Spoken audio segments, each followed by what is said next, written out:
Code का के channel में आपका स्वागत है। आज हम लीड कोड प्रॉब्लम 34 सॉल्व करेंगे। प्रॉब्लम का नाम है find first and last position of element in sorted array. तो प्रॉब्लम समझ लेते हैं पहले। हमें इसमें एक इंटीजर एरे दे रखा है नम्स, और जो कि सॉर्टेड है इंक्रीजिंग ऑर्डर में, नॉन डिक्रीजिंग ऑर्डर, मतलब इंक्रीजिंग ऑर्डर में सॉर्टेड है।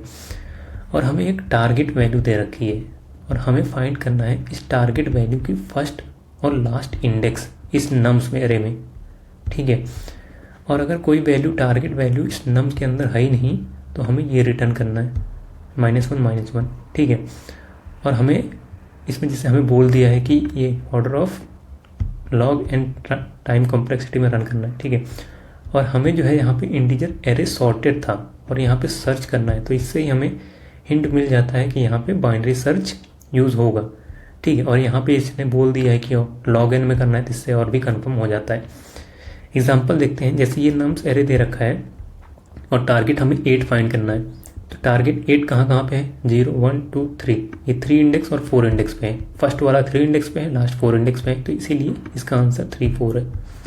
यहाँ पे टारगेट 6 जो है इस एरे में है ही नहीं, तो इसीलिए -1 रिटर्न किया है। ठीक है। तो हमें जो है एक बाइनरी सर्च में दोनों लेफ्ट मोस्ट और राइट मोस्ट निकालना तो थोड़ा मुश्किल है। ठीक है। तो उसके लिए हमें 2 बाइनरी सर्च लिखने पड़ेंगे। पहला होगा लेफ्ट मोस्ट फाइंड करने के लिए, दूसरा राइट मोस्ट फाइंड करने के लिए। ठीक है। तब इसको एक एग्जांपल लिया हूँ, इसको हम ड्राई रन करते हैं। ठीक है। जैसे देखो, स्टार्ट करते हैं लेफ्ट मोस्ट हमें फाइंड करना है ना, तो हम L = 0, R = 5 से स्टार्ट करेंगे। ठीक है। हम मिड क्या हो जाएगा हमारा?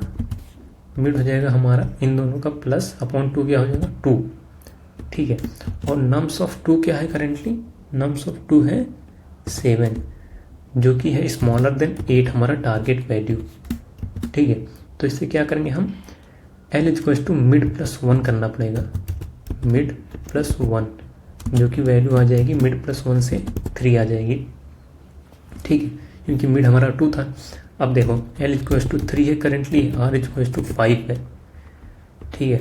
तो मिड की वैल्यू क्या आएगी? मिड = 4 हो जाएगी। ठीक है। और currently mid, nums of mid क्या है? 8, जो कि ग्रेटर देन इक्वल टू 8 है। तो इसलिए हमारा इस केस में R जो राइट साइड होगा उसको हम लेफ्ट में लेके आएंगे। R = mid -1। क्यों? क्योंकि हमें लेफ्ट मोस्ट फाइंड करना है ना, तो इसीलिए R = 3 हो गया हमारा। करेंटली L = 3 है, R = 3 है। ठीक है। अब मिड निकालते हैं। मिड क्या आएगा? मिड भी 3 हो जाएगा। ठीक है। और नम्स ऑफ 3 क्या है? नम्स ऑफ 3 8, फिर से ग्रेटर देन इक्वल टू 8 है। ठीक है। इस केस में R क्या हो जाएगा? मिड -1, R = ट्रू हो जाएगा, 2। ठीक है। अब देखो, यहाँ पे लूप एंड हो जाएगा। क्यों? क्योंकि L = हमारा 3 हो गया, R = 2 हो गया, तो L ग्रेटर देन हो गया ना 2 से, R से, तो इसीलिए लूप एंड हो जाएगा। अब यहाँ पे क्या करेंगे? हम चेक करेंगे कि L जो है should be smaller than N, मतलब L जो है राइट साइड गया नहीं, मतलब राइट ही हमारे लेफ्ट में है, हमें लेफ्ट मोस्ट मतलब मिला है। L should be smaller than N and nums of L equals to target. ये 2 चीज़ें हम चेक करेंगे। अगर ट्रू है तो हम हमारा फर्स्ट इक्वल्स टू हो जाएगा हमारा ये वैल्यू, जो कि है 3 इस केस में। ठीक है। इंडेक्स 3 ये हो गया। लेफ्ट मोस्ट हम फाइंड कर रहे थे जब। सिमिलरली राइट मोस्ट का अगर देखें, देखो राइट मोस्ट अगर हम देखें, L = 0, R = 5 से स्टार्ट करेंगे। ठीक है। मिड = 2 मिला हमें, और नम्स ऑफ 2 क्या है? 7, जो कि स्मॉलर देन इक्वल टू 8 है। ठीक है। तो इसीलिए L = मिड +1 हो जाएगा हमारा, जो कि 3 है। ठीक है। Currently L = 3, R = 5। ठीक है। तो मिड क्या आएगा? मिड 4 आया, मिड 4 आया। और नम्स ऑफ 4 क्या है? 8, जो कि स्मॉलर देन इक्वल्स टू 8 है ना। तो इस केस में हमारा क्या होगा? हमें राइट मोस्ट फाइंड करना है ना, इक्वल मिल गया तो इसीलिए एल को हमें बढ़ाना पड़ेगा। L equal to mid plus 1, mid क्या है 4 है, तो एल इक्वल टू 5 हो गया हमारा यहाँ पे। करेंटली एल 5 है, आर इक्वल टू 5 है, तो मिड क्या आएगा, मिड भी आ जाएगा 5 और नम्स ऑफ मिड क्या है 10 है। 10 जो है बड़ा हो गया अब तो, ठीक है, तो इसीलिए R equal to mid -1, mid -1 कितना हो जाएगा 4, क्योंकि मिड 5 है। अब देखो यहाँ पे लूप एंड हो जाएगा, क्यों, क्योंकि एल इक्वल टू 5 है, आर इक्वल टू 4 हो गया, एल जो है बड़ा हो गया। तो अब क्या करेंगे, यहाँ पे हम चेक करेंगे कि आर जिसकी वैल्यू 4 है ग्रेटर देन इक्वल टू 0 होनी चाहिए and nums of R should be equal to हमारा टारगेट। तो इस केस में हमारा लास्ट वैल्यू हो जाएगा टारगेट जो कि 4। तो अब रिजल्ट में हम क्या करेंगे, 3 और 4 का एरे बना के रिटर्न कर देंगे। इतना ही करना है ऐसे ही। 2 हमें बाइनरी सर्च लिखना है फर्स्ट और लास्ट के लिए, बस, ठीक है। चलो करते हैं इसी को। देखो सबसे पहली चीज़ तो n इक्वल्स टू हमारा नम्स डॉट जो लेंथ है उसको ले लेंगे, और अगर n इक्वल्स टू हमारा 0 हो जाता है तो वहीं पे हम रिटर्न कर देंगे क्या, न्यू इंट -1, ठीक है। अब हम अपने फर्स्ट को कैलकुलेट करते हैं। फर्स्ट फाइंड फर्स्ट एक मेथड देख लेते हैं, ठीक है। इसको देते हैं नम्स और टारगेट।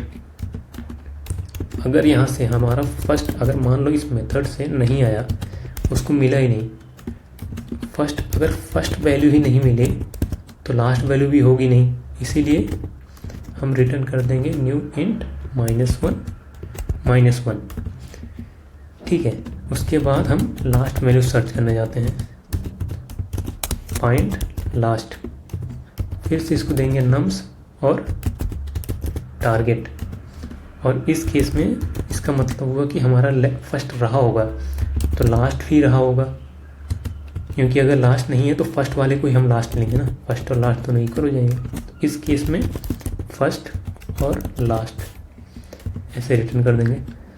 अब चलो अपना फाइंड फर्स्ट इम्प्लीमेंट कर दें, फाइंड फर्स्ट नम्स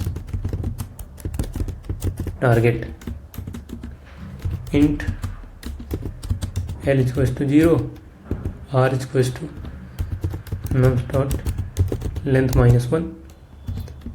क्या होगा, while L is smaller than equals to R, तब तक मिड निकालो, L plus R minus L plus 2 upon 2, sorry. अब चेक करेंगे कि नम्स होगा, अगर हमारा नम्स ऑफ मिड जो है greater than equals to target है, तो मैंने जैसे बताया था अगर greater than equals to target है तो इस केस में हमें लेफ्ट मोस्ट फाइंड करना है ना, तो इसीलिए R equals to mid -1 else L equals to mid +1, ठीक है। एट द एंड मैंने बोला था चेक करने के लिए कि अगर नम्स ऑफ लेंथ से छोटा होना चाहिए और हमारा नम्स ऑफ एल जो करंट एल है इक्वल्स टू टारगेट होना चाहिए, तो हम रिटर्न कर देंगे अपने एल को, हमारा इंडेक्स। अगर ये नहीं है तो -1, मतलब कुछ मिला ही नहीं हमें, ठीक है। सिमिलरली हम फाइंड लास्ट करते हैं, नम्स और टारगेट, ठीक है। पहला चीज़ क्या होगा, एल और आर दोनों सेम होंगे, ठीक है। ये दोनों भी सेम होंगे, क्लोज करते हैं। अब हम चेक क्या करेंगे यहाँ पे, अगर हमारा nums of mid smaller than equals to target है तो उस केस में हमें मिड +1 करना है, क्योंकि हमें राइट मोस्ट फाइंड करना है, ठीक है। नहीं तो आर इक्वल्स टू मिड -1, ये हो गया। अब लास्ट में मैंने बोला था कि r should be greater than equals to 0 and nums of r should be equals to target. अगर ये है तो रिटर्न कर देंगे r को, नहीं तो -1। रन करके देखते हैं। सबमिट करते हैं। सबमिट भी हो गया। इसका time complexity order of log n ही रहेगा। इसमें हम 2 बार फाइंड कर रहे हैं ये बाइनरी सर्च, लेकिन still order of log n ही रहेगा, क्योंकि यहाँ log n प्लस यहाँ log n, तो हुआ total order of log n ही है। ठीक है, तो वीडियो को देखने के लिए आपको बहुत बहुत धन्यवाद और चैनल को सब्सक्राइब जरूर कर लें। Thank you so much.